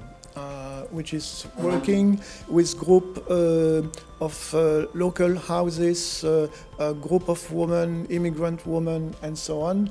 And we have a whole program of activities where it's indeed, there are different workers in this Fight for Exclusion Association and House of Social Cohesion, where indeed we have a lot to do. It's a taming process, because if you say to a group of Arab women, come to the Fab Lab, it's not going to work like that. you have to have a lot of preparatory activities, discussion with them, and then they will come first at some discussion to see an exhibition in our art center where artists have done something with digital fabrication, and then they are going to, with the mediators, to think, to discuss freely about what they want, and then we design an activity that they will do in the Fab Lab later on. So it's very slow, but the goal of the project is really to attract all these population to the art center, to the Fab Lab, and to develop education, confidence with them in the society. Yeah. Great, yeah, fascinating. And so we are going to extend the center. It's going to be bigger, and we are going to rebuild completely the Fab Lab. And we've also opened in this house for social cohesion for young people. We have opened a special Fab Lab for kids, teenage people, which is called the Fab Lab Eke. Because Eke, Zineke, it's the typical postfix of Bruxelles, which means small. Okay, yeah. Okay, so branching out into there through the neighborhood in different locations to attract them. And now we are also developing different projects with Brussels, funded by the Brussels government, which is a Fab Lab mobile project with different, indeed with 6 different organizations, other Fab Lab, organization more in science and education. And the idea is to have a different mobile Fab Lab on bicycle, on a small truck, go to schools, go in public space and start to develop activities around science, technology, digital fabrication, digital craftsmanship, and then attract the young people to the fixed Fab Lab and to our different centers. Okay, really great. So answering the question on the screen is really, don't wait for them to come to you, but go out to them. Yes. Yeah, great. Okay, thanks for that, Yves. Peter, I'd like to ask you, maybe because you're an expert in digital social innovation, perhaps more than making itself. Also, you alluded to that in your questions in the first panel. So maybe from your perspective, what's an example that you've seen whereby these unusual suspects are really getting involved? I was just building on that. I think I completely agree. And so one concrete example, and just because it's so clear to me, we were in Rome last year for the Rome Maker Faire. The Maker Faire itself is a great example of this, right? You go to the Maker Faire the first day, you have like 10,000 children from all of Italy kind of just descend on these massive warehouses to just explore. And I kind of wish there was more for them to do rather than just see, but it's amazing, and I think that's kind of more of that. But in Rome itself, I think one of the oldest makerspaces in Rome, I've kind of come to the same realization as you have, which is don't wait for the kids to come to us. I forgot his name now, but I'm sure you know him. But he was talking about, the founder of the Makerspace was talking about how we get the same makers, the people who really get design, coming to our Makerspace, and they've been coming for the last 7 years, and that's great. But we don't really kind of engage with many of the kids around us. And how do we kind of create a new way of getting them involved? And they came up with this idea of the mini makerspaces. So working with 20 schools in and around Rome, set up makerspaces in the school to go into the schools and create the same makerspace activity, but in the place where kids are. Which I think, to begin with, is the right approach. Right? And this is what any kind of company would do. Right? Go to the user, don't expect the user to come to you, and so on. But then the second thing was when you asked them, this is me being not an expert. So what do they make? What products do they create? And it's like, they're kids. That often they just play around, and that's the whole purpose. We want to play around with this stuff. But we do some exercise, and he was telling me the story around how some of the poor areas, I guess a bit like Molenbeek, and so often what we get the kids to do is to use 3D printing, for example, to design the neighborhood. And say, if you had more, what would a fun neighborhood look like? It wasn't just building blocks and shops, or we design a playground and put it here, for example. And you tell them and help them explore and use these tools to reimagine their own space, which I think is fascinating and a really great example of kind of meeting them on their terms and their places. And this is why I was asking the question before around schools in the UK, because I think we need more of that, and need more of the movement going to the real users rather than expecting them to come to you. But taking kind of one step up, so I lead this project for the European Commission called digitalsocial.eu or DSI4EU, which is trying to understand some of the more general trends in the space in Europe. Some people call this field CAPS. I like to call it digital social innovation. Other people call it tech for good. I'm pretty agnostic. I think we kind of all agree on some of the underlying principles. But one of the problems I think around this debate on unusual suspects is that the people, and I come from a foundation that probably is a culprit in this as well, is we like to spend money and time on the usual suspects, right? So if you look at the vast majority of funding in this space, they go to maker spaces, fab labs, technologists, designers, developers, and there's a culture around we fund the people who get it already, rather than funding the people who don't get it, and funding the partnerships between those who don't get it and those who do. And I think that is the biggest barrier in this space, and I kind of wish there was more attention, both from the Commission, but certainly also from kind of just big foundations and grant funders in the UK, for example, where I do most of my work on the unusual suspects, rather than just kind of keep going back to like, let's fund the most shiny new gadget from the best experts that we have, which seems to be the culture there is. That's shifting now, because I think people are realizing that we all kind of paid for the same gadget 5 times over now, and probably we need to kind of figure out how to get more people to use it. But that's kind of the other reflection for me. And then I want to throw, if I can, a final thing into the debate, and this links to what we discussed earlier around disruption. So another bit of my work at Nesta and Nesta's work in general is think about kind of innovation policy. So, you know, how do we kind of, from kind of public policy perspective, support more innovation in society? And typically when you look at these systems, you talk about like tax credits and breaks and, you know, invest in accelerator programs, and that's kind of the traditional approach. And recently there's a paper going around from the US where the authors have looked at tax credits and data on kind of inventions in the in the US, and actually they find that you're more likely to get higher quality and more innovation or invention if you expose women and children from low income and disadvantaged backgrounds to innovation at an early age, to innovation, than you are through tax credits and those other types of investment, as in proportion to the investment in those spaces, which is a really good example and links back to this point, which is if we can expose more children to easy ways to innovate and create, you'll like to benefit from that further down the line, not just for social good, but also for commercial gain. And I think there's a realization on kind of a policy side as well that this exposure is highly needed, and that affects how we think about education, skills, play, fun, and so on as well. Anyway, that was quite a long answer, but... Oh, very, very fascinating, and a nice experience that you had in Rome there, to see how the children are being engaged there, and that's really important. So that's great. And these are views from outside of our Make It project. You people with a lot of experience and expertise in connecting to unusual suspects. Now I'd like to ask Helen and Karim, who are members have been involved in the project, one as a Maker Fair organizer, one as a Fablab manager in Vienna. So how, in your experience of the project, how have you learned something new? What have you seen which would help you in your activities to connect to unusual suspects? So yes, I'm Helen, and I'm from Science Center AHA in Tartu, Estonia, and we have been running the Maker Fair, actually the mini Maker Fair, for a few years now. And catching the so-called unusual suspects has been done quite randomly so far, so we have not applied a strategy for finding ways to reach out to more unusual suspects. We have relied on people's own motivation to learn more about the maker movement, or display their skills or projects.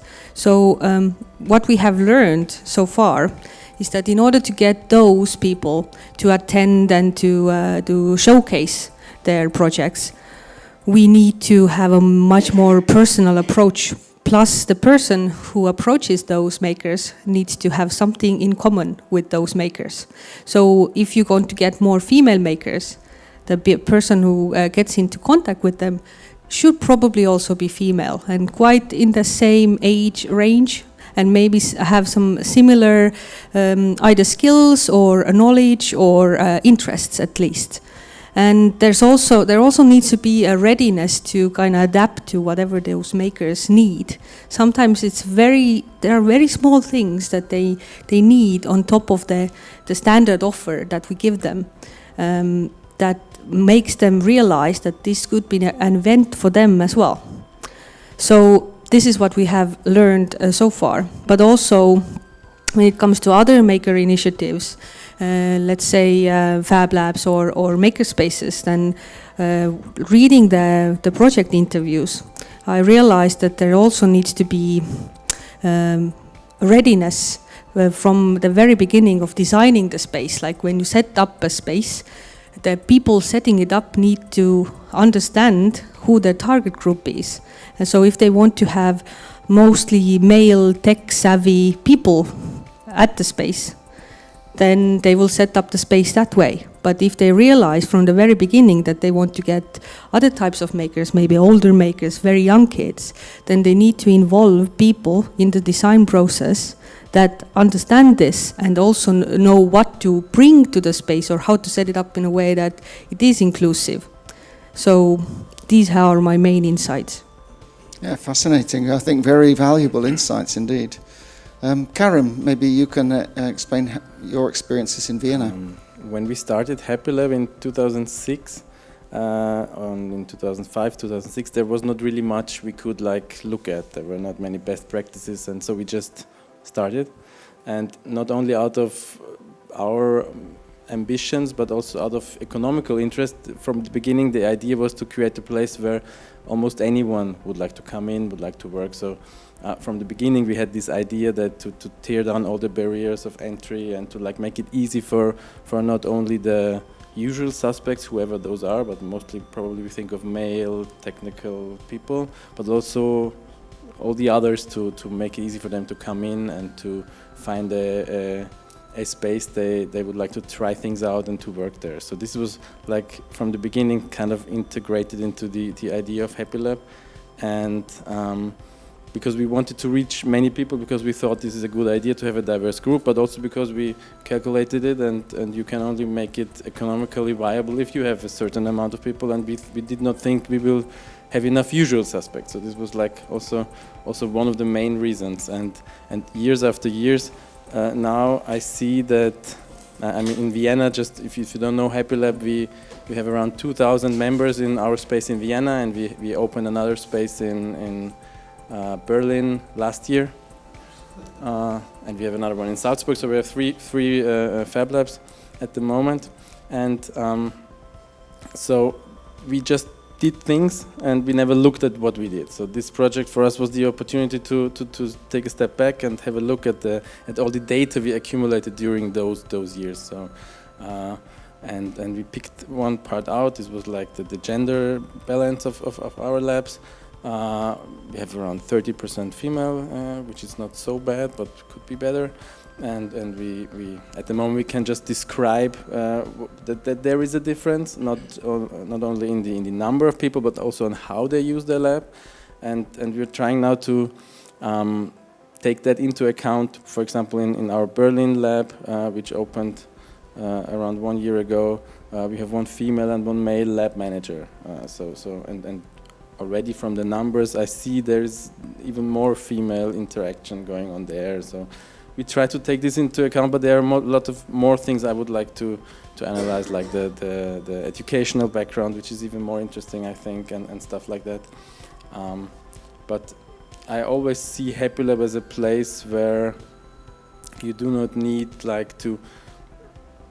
When we are talking here about this maker movement and how disruptive it is and things like that, most of the people using Happy Lab are not interested in that at all. So probably if you show a picture of Neil Gershenfeld, most of them won't know him.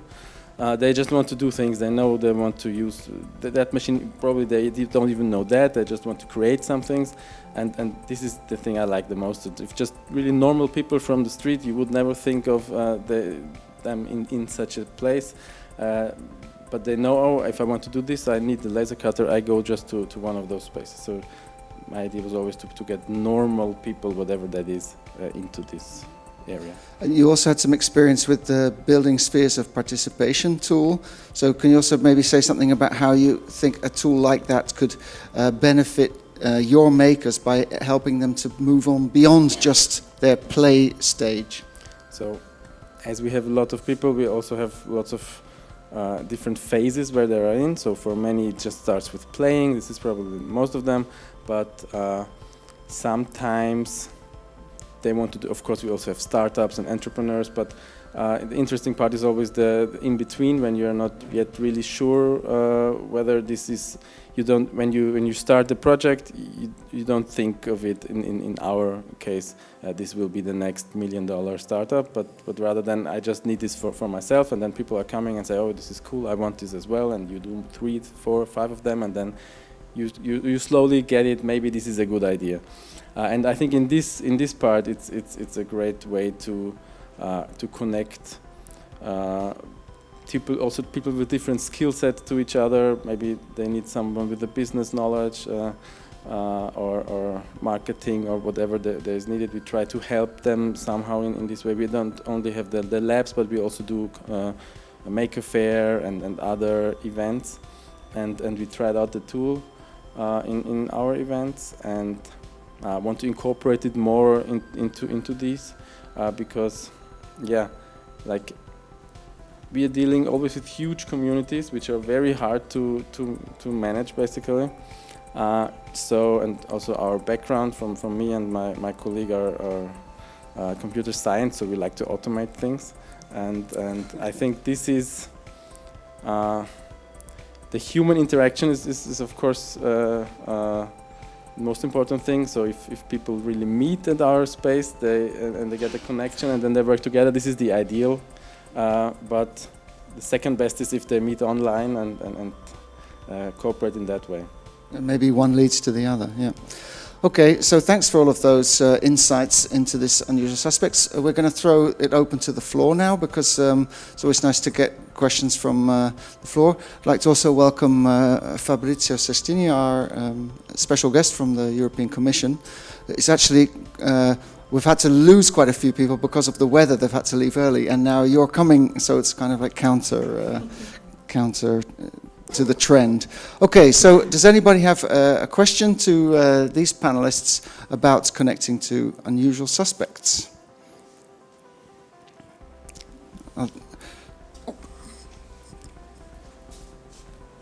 No, I was just wondering, talking about the unusual suspects, right? I mean, they are hard to reach, but you've described, I think, in some detail how to do that, and going to meet them and meeting them on their own terms, with the right people, etc., etc. But in terms of policy, maybe, if you're trying to, because we talked before about impact, right? If you're trying to have an impact on the economy, on society, maybe it is also good to invest in the usual suspects, because they're the ones who may, with some support, have some impact, both economically but also socially and maybe even environmentally in some way. I mean, so for me, it's a twin track approach, I think, right? Especially if you do want to get, the funders and the who is the government, they want big bang for their bucks, as we say, right? You can't easily measure the benefits of training the unusual suspects, but it's more easy to measure if you get a really good startup coming out of this. They set up on their own and they employ a few people, and how do we manage those two things? But to me, that's the same as the debate between you have the historic debate, like you had universities where PhDs and master students spin out lots of great ideas every day, but there's no home for those ideas, right? So just go and die in a shelf in a library somewhere, and then you come up with a great idea saying, well, maybe we connect businesses to universities so those ideas can have a home, but they can be commercialized and applied and scaled, and that kind of works, and there's a very established system for that now. But I think we have the same challenge here, right, where you have makerspaces, Fab Labs, call them what you want, creative spaces where people come up with all these ideas and have solutions and skills, but a relatively narrow community to apply them to, and I think what we need is to create much better connection to where do those ideas go, and who are the communities who's going to take and use those ideas. And I think what I see from my work is that there is so much good intention and so much mission and so much value in many of these makerspaces and many of the movements, but they are almost completely disconnected from the other part of my world, which is working with charities and civil society organizations, for example, who have the same values and missions and ambitions, but just have no idea what's happening inside a makerspace and vice versa. And when you create those conversations, you get really interesting stuff. But I think, as you mentioned, for example, it's probably good if you want to engage young girls, to have other young girls trying to get them in and learn from peers. And equally, I would love to see projects that were very targeted. So, for example, we know that in care and healthcare, patients with chronic health conditions are some of the best adopters of technology because they have to live with this for the rest of their life. And I think there's a huge opportunity for the disability and chronic healthcare condition to be much better connected to the makerspace movement and kind of much more kind of open tech and open source movement, because they will use this because they want it and they need it. But still, the connection between those people, typically the old and the frail, and this movement is just enormous. And I think we as the people who support these systems to grow can really invest in facilitating those connections and do much more. I can just mention one final point. So we had a big event last year when we finished the previous version of the DSR project. The first day was the kind of classic event, big hoo-ha, a lot of speeches, talks, debates, it was great. Second day, we kind of left Nesta, took 30 charities on 2 different tours and went to visit all the places in London and work at the space. And it was really interesting to see the conversations that happen when you plonk someone from a medium-sized charity working with the old down at Machines Room in East London or in one of the other kind of makerspaces, and they get to just ask questions and touch stuff and look at things.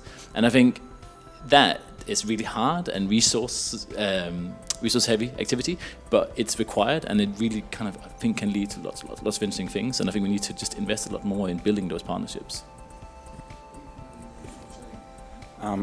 I think if you like compare it to sports, for example, you have football fields in every little town and village, and you want basically young people to play football, make a sport, be healthy. This is like the one part, and then maybe one of them, we have Barcelona here in our group, so we'll be the next Messi, for example. But you don't like start with just searching for the Messi, but like you make a broad thing, and then we probably need both. Like you want a lot of people be involved in this, and then you have to like pick out the good ideas and maybe find the. So I see there lots of similarities in this.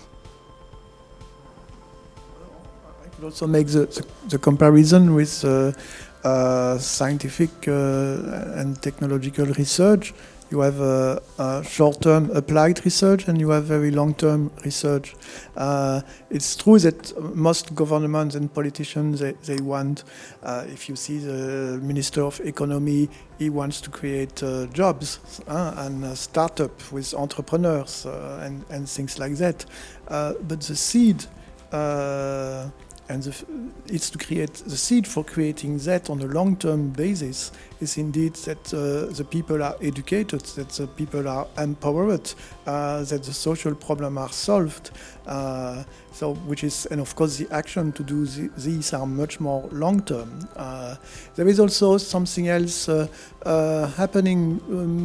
Many politicians start to realize that there are environmental issues, sustainable issues, that you want to develop a circular local economy, and in that sense it's different a bit than just the startup and creating technological gadget and innovation, and so they start also to invest in Fablab and Makerspace because indeed they could create the ecosystem for a new type of social organization and new forms of economy. Okay, just to follow up on that, so in Molenbeek you've got your outreach activities which you described, but how much do you think that the outreach that you have is directly from your Fab Lab to the community, or how much is it a kind of knock-on effect that some of your members and participants encourage their network to participate? Well, the Fab Lab is 5 years old. We are in this social cohesion project since 2 years.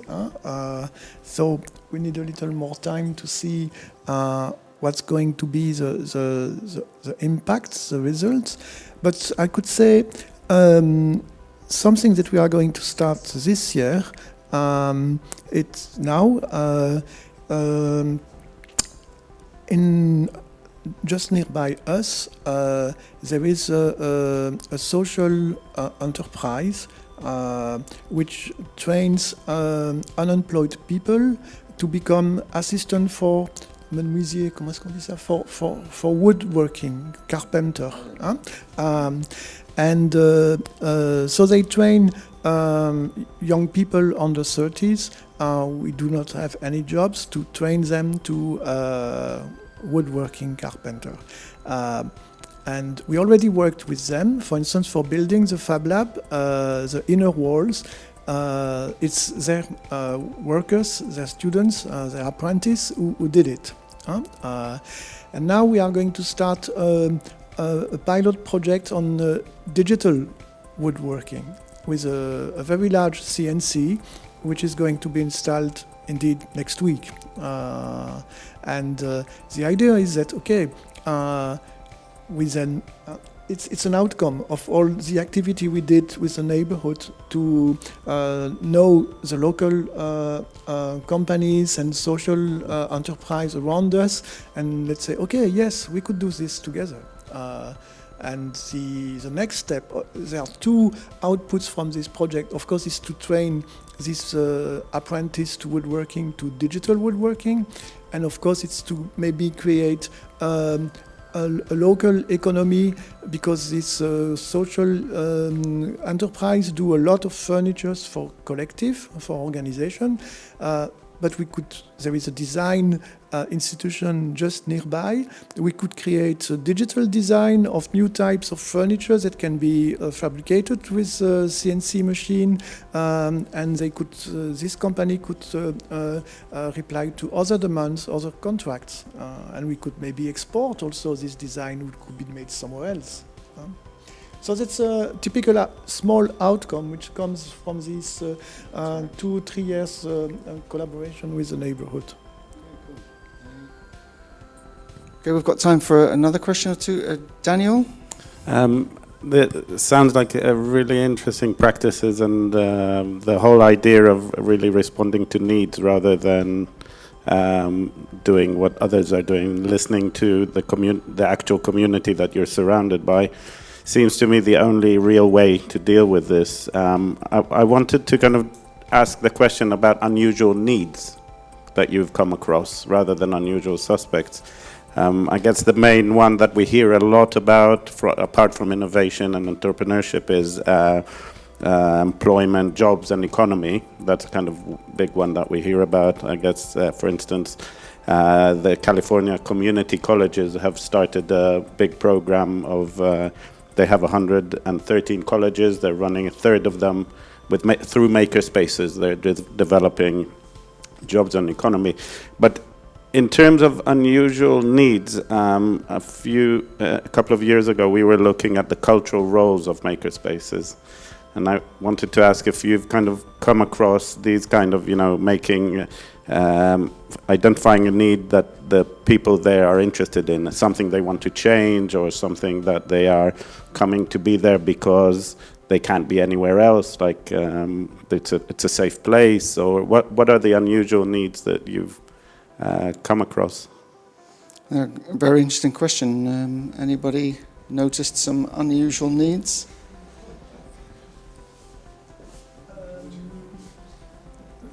Maybe that's a need that you see with the development of the digital society. People are connected all the time on their smartphone or on their computers.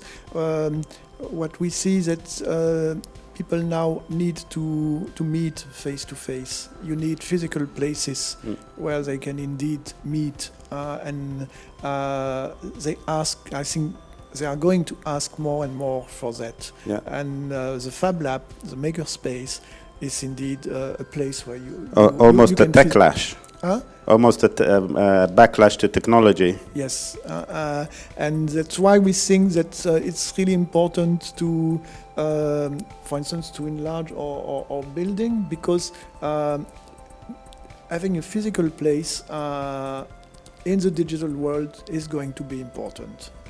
I don't think the brick and mortars are going to disappear. You need a place where people meet physically together.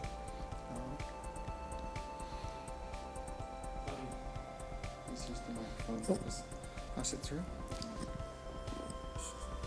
But I think there's an infinite list of random stories of people having very random needs once they get there.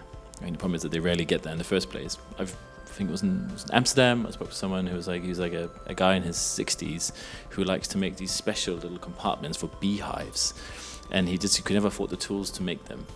So he'd gone on like a couple of courses. He knows one guy where he travels to make them, and now he all of a sudden connected to the Vac Society's makerspace, and now he has a place where he can go and make this special little thing that he's really cares about. And I think there's kind of this thing around kind of we're all quite constrained by our skills and our access to tools, and I think there's the kind of expression of needs kind of is infinite. But that's not unusual. That's almost like making to solve a physical object problem. I guess maybe something in the sense of when people go for a different reason to these places or are attracted for the critical debate or the conversation. I guess maker spaces like in Ink in New York or places like I know Hacker Bay in Hong Kong that are interested in cleaning the ocean, or I think there's a kind of opportunity for these places to engage people, unusual suspects, because of an ability to focus on a subject that they care or are interested in. And that is coming up, but I wanted to kind of reinforce it, that I think this is a really valuable thing that can happen through the maker spaces, maker movement, maker programs, bringing people together around things they care, where the technology enables you, the communication, all these things are in service of the purpose that they are interested in, or the needs they have as a community, or needs for a community. No, I was going to say, you mentioned machines room when we spoke over lunch, right? And there's a great example there for the open source wheelchair as an example of, again, like a very specific need. So if you speak to the average wheelchair user, I think a wheelchair costs something around 2,000 euros. There's a lot of stuff in there around how pharma companies. Yeah, they're called Disrupt Disability. Yeah, exactly. But it's a great example of like, a community coming together with a real need and both a kind of a physical need, but also a financial challenge in terms of what it costs to make this stuff. And that's just that's what I said earlier, but particularly I think in healthcare, there is so many kind of unmet needs that the maker movement could respond to if they were better connected. There's this flip side of big organizations that are unusual suspects. I mean, that's what, for instance, you see organizations that want to use the making in order to communicate their collection, or a museum, or a bank that wants to use making to change digital culture within their staff. So I think when we think about unusual suspects, we have to also think in terms of organizations that we wouldn't expect to connect, rather than just individual people. Can I ask a question? Sorry, it's to sorry. No, I just wanted to add, what I always find really amazing in these places, in the Fab Labs and makerspaces, is that you have one guy working on a very complex science project where he needs a special part and uses the machines you have, and next to him there is a mother of a 4-year-old, and she makes some toys for his child and her child, and then there is another one who does something completely arty.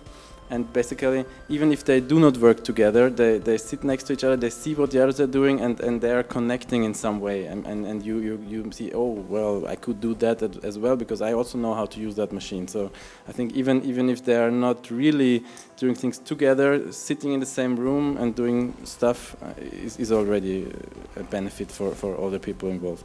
It's just what I want to add. No, I was going to ask you, it was quite a silly question, but I kind of wondered, like, what's the language you use to communicate? Sorry, what's it like when you attract those 3 different people? What gets them through the door in the first place? Like, how do they find you? Sorry. Yeah, this is the big question. Yeah, what we are trying to do is like keeping it easy to come in. We make free tours every week. We try to keep it cheap, which makes it sometimes complicated to reach the startup scene and those kind of people, because they see it as something for just playing around. But this is I don't have a real answer to that question. But this is the ongoing struggle. You want to like reach everyone, but you cannot reach everyone. Yeah, maybe you have a better way to do this. Well, not really. It really depends on the maker, and sometimes they find us, and sometimes we find them, and there is no like specific system. But I really wanted to get back to Jeremy's question about the return on investment and whatever. Yes, but I actually have been thinking about it, and I've come to the conclusion that many usual suspects were actually born unusual. So by that I mean that, let's say, when we talk about children, then those children who, when they reach adulthood, are interested in tech issues or making or whatever we call fitting into the maker movement, were not necessarily born interested in those things. They just had an opportunity to follow their dream or their interest. So when it comes to policy, then in my mind, it makes sense to invest both in the usual suspects and the unusual ones. Because when it comes to maker fairs, for instance, when you have on the governmental level or maybe on the local level, a decision made to get large school groups to a maker fair to expose them to this kind of way of doing things, then it's very likely that at least some of them will get inspired by it. So by the time they grow up, they have become the usual suspects. So I would just say that when it comes to investment, then I guess the policymakers need to really have a broader view of the entire matter, not just go for the safe bet. Did the tech radar attract any information about people that are discovering making through certain platforms? So for instance, is there any way of using the tech radar to see people who are not from maker communities connecting to maker communities? We certainly found a lot of people surprised by the richness of the platforms, the tools, and the information encompassed in the tech radar. So I don't know if it's attracted new people, but it's certainly the people who are involved. It's broadening their view on the way that they could connect to existing initiatives, how they could enrich. So maybe they're developing something themselves, and then they can more easily see how that fits into ongoing. Is it possible to answer that question of how do people hear about things, and which platforms work better for it and which don't? I'm looking then at Massimo, because the kind of the Fablab hub, as it were, is a kind of center for people who are going to get involved. Where do you end up? You know, where do you? What's your way in? And it could well be that that you've got a view on that. Well, I'd say that one of the main issues is actually the kind of data that we need to gather in order to discover all of this, especially when you jump from one platform to the other. So actually it's quite sensitive data. So most of the time probably we try not to track all of this, because of course we are not tracking, we're not exploring who they are, but at least we are giving them a bit of space for their data and for the identity. It's a different issue when, of course, they create a username, they register, they accept the terms of service, so then we have a bit more of data. So we could cover much more, but it will be much more trickier in terms of privacy. So that's one of the main issues also for understanding who they are. Yeah. And also it makes me think, Marco Cassino, your comment about how automotive companies are asking you and your maker community to play and to investigate, and then they're realizing that in fact they want to be more open with you. And so how do those, because they're also like unusual suspects, right, those kind of companies, so how do they find you?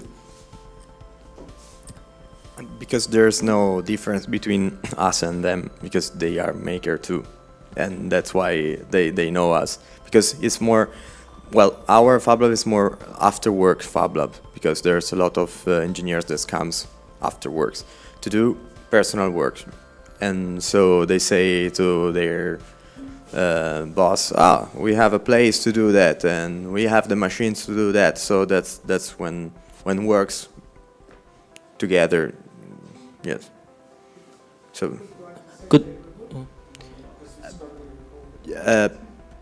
Yes, because we are very close. I mean, we are the biggest one in Torino, and Torino is full of companies, because we had the Fiat that now is FCA, and was a big company of automotive. So even if now the automotive is not the production is not still in Turin, not all the production, we have a very huge network of companies that change their way to produce, because they have to change, because there's no more automotive. So that was at the beginning they say, you are playing, and then what was your play? I like what are you doing, because something could be good, and then we play together, and because they are us, I mean they are makers too. So I just wanted to add, based on the innovation action research, to Daniel's question, if we found out based on data of the tech radar, and if it's also able to connect to unusual suspects. Well, apparently throughout the workshops and our data gathering from those usability workshops for the tech radar, we saw that such a tech radar might be a very interesting tool to use in, let's say, first phase maker education exploration. And those different people engaging in those workshops really saw this as an interesting tool to use it in such kind of education environments, where you let people explore various trends, technologies, platforms, potentially useful for them, but definitely useful for, let's say, whatever kind of making activity you would like to have. And related to that, another tool in our innovation action research, the BSOP tool, we saw throughout our pilots at maker fairs that people linking through the BSOP tool to various maker initiatives are not always die-hard makers. They are just people walking through maker fairs, potentially interested in what they saw, they were inspired, and they would like to connect to that maker initiative, and it helped. Is that a huge data set? No, but it gives already a glimpse of what is possible with such kind of tools and further developing them. Okay, thanks. That's two really interesting additions to that. And also very much linked to the kind of educational side of how do you connect to people, and this mixture between the usual and unusual suspects. We could also draw a parallel, Helen, between what you said about getting girls to speak to other girls and getting automotive engineers to speak to automotive engineers. So actually it's the same message in terms of how to connect and get this good mixture between usual and unusual, kind of benefiting each other.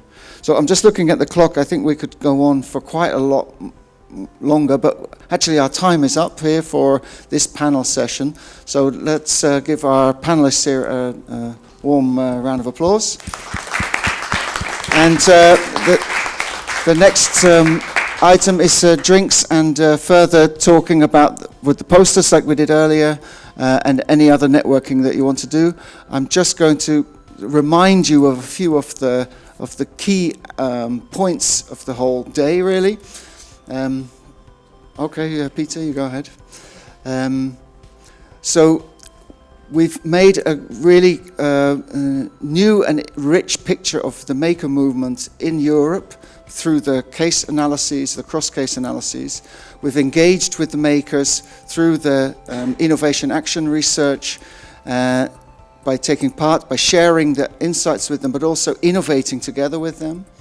And we've tried to draw conclusions, looking across through different scenarios of how making is evolving, and also how it's adding to the discourse on the way that making can impact on society in different ways, economically, socially, and environmentally.